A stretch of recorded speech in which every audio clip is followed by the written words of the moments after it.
अस्सलामुअलैकुम my YouTube family, आप सब कैसे हो। उम्मीद है कि आप सब ठीक होंगे। मैं भी बिल्कुल ठीक हूँ। आज मैंने आलू गोश्त की रेसिपी बनाई है, आप लोगों के साथ शेयर करना है और लास्ट तक देखना ज़रूर। तो हमारे यहाँ ज़्यादा गोश्त नहीं बनता है क्योंकि हस्बैंड को डॉक्टर ने गोश्त खाने के लिए मना किया है, इसलिए वो लाते भी नहीं है घर में।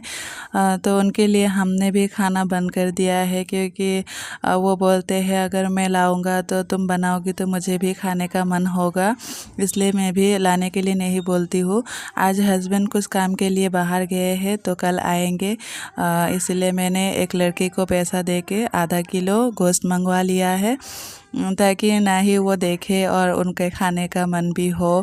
ऐसा तो अच्छा नहीं लगता है वो घर में हो और हम गोश्त पका के खाए, इसलिए आज ही मैंने गोश्त मंगवाया है। और इसमें जो भी मैं मसाला ऐड करूँगी, मैं आज बाज़ार वाला पाउडर यूज़ नहीं करूँगी। सारे खड़े मसाला को मैंने रोस्ट करके ही ग्राइंड करके उसके बाद मैं सालन में यूज़ करूँगी। इसमें मैंने जितने भी खड़े मसाले यूज़ किए हैं सारे के नाम मैं साइड में ऐसे लिख दूँगी, आप लोग देख लेना। उसके बाद मैंने जब ग्राइंडर चलाया तो देखा कि ग्राइंडर चल ही नहीं रहा है।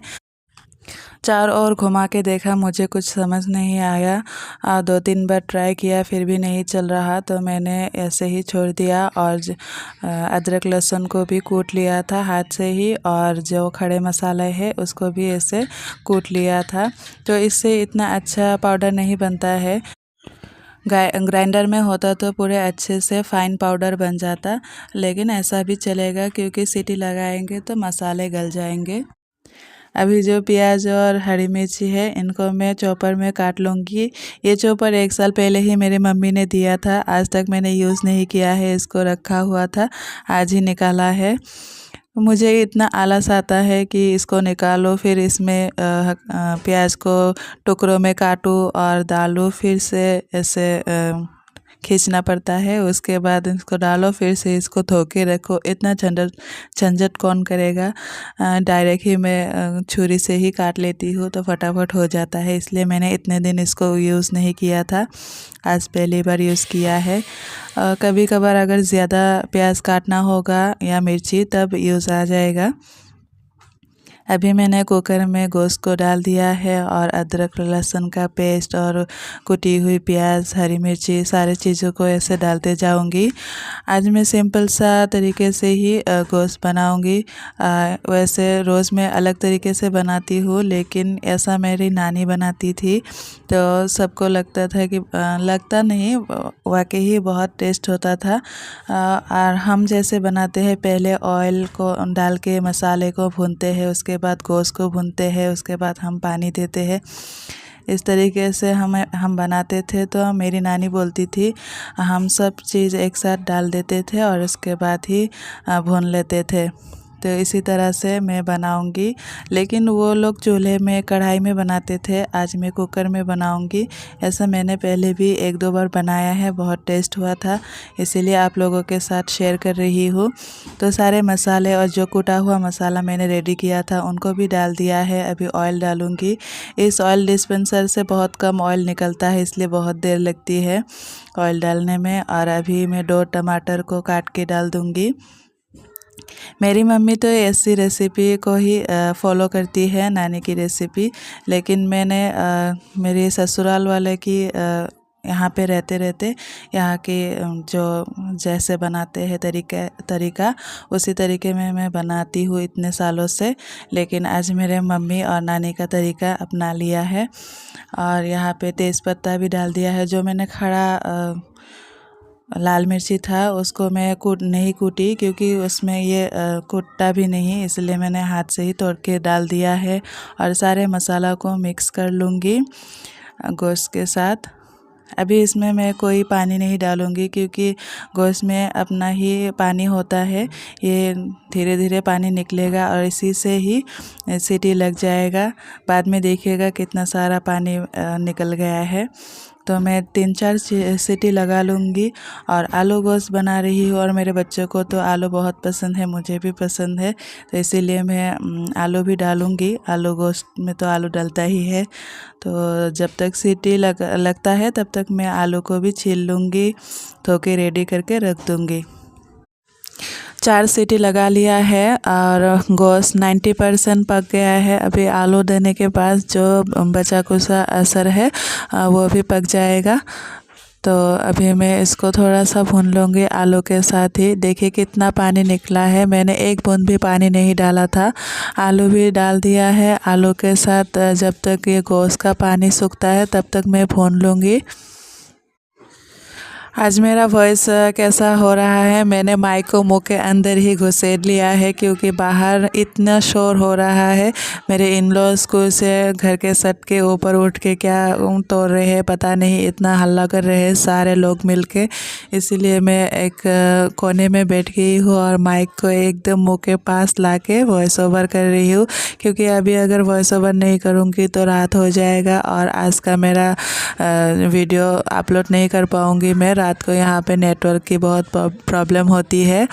तो पानी पूरा सूख गया था। मैंने आलू और गोश्त को अच्छे से भून लिया है। उसके बाद मैंने सिर्फ 1 कप ही पानी डाला और 1 सीटी लगा लिया है। गोश्त भी अच्छी तरह से गल गया है और आलू भी पक गया है। अभी लास्ट में इसमें मैं धनिया की पत्ती डाल दूँगी।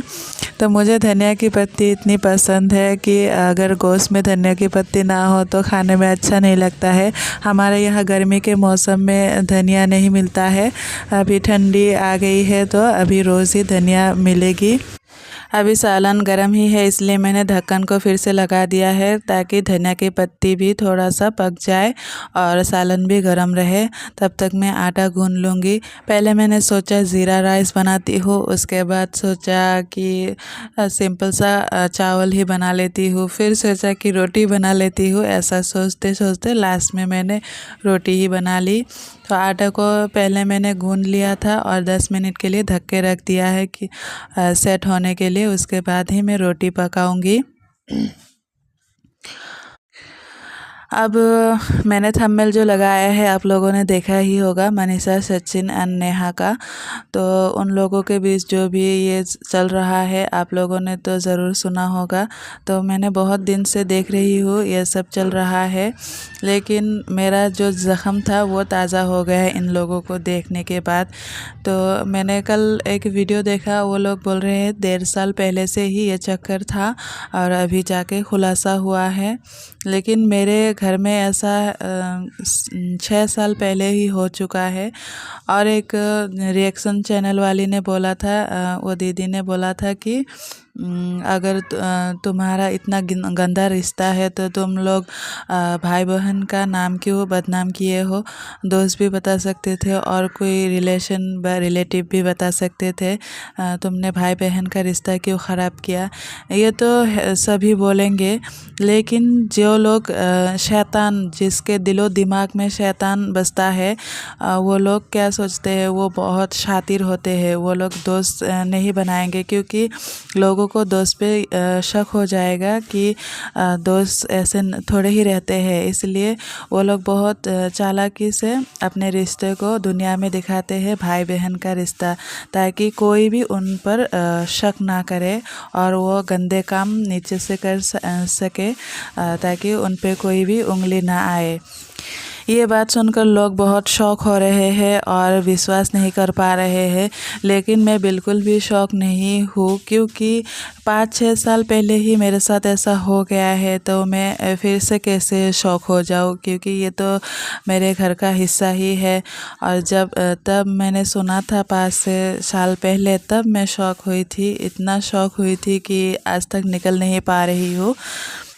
सचिन और नेहा के बीच ऐसा कुछ है या नहीं ये तो प्रूफ नहीं है अब तक, लेकिन उनके बातों से पता चल रहा है। लेकिन मेरा जो कहानी है, मैंने जो देखी है, वो बिल्कुल सही है।